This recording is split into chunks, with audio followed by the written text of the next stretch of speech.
iyo ubonye rero ikibazo ufise ntuzugire ngo ucuta ubwoko nico ukenye utarashikira kuko turi mu nzira tujayo. Abarundi nimbura bugirire igitoro cabonetse kiruzuye tubwiye mu station tuti ngo mutori igitoro ngo nta mahera nifitiye.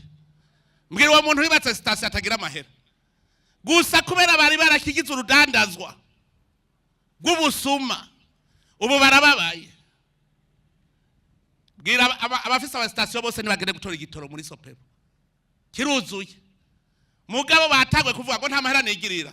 Yubatse station bwira tuze tuyirabarabuko kubera umutima mubi bahora bacuruza igitoro c'amagendo bahora baciba barababaye ntibashaka ko igitoro kija mu bene gihugu.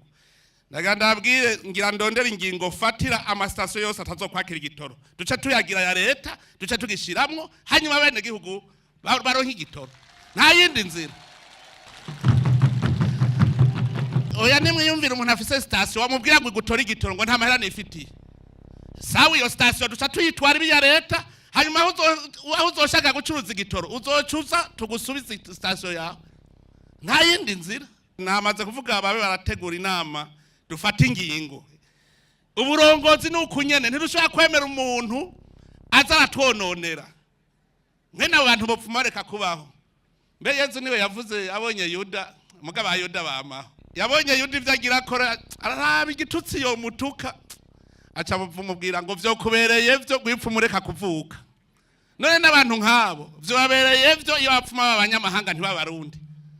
Urazi mu gihugu cawe utanezerwa n'iterambere.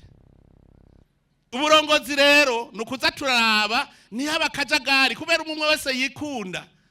Dutegerezwa gukora ibishoboka vyose abantu umwe wese azana impano yiwe akora ivyiwe uwase kubikora nawe ntazoturira ivyacu.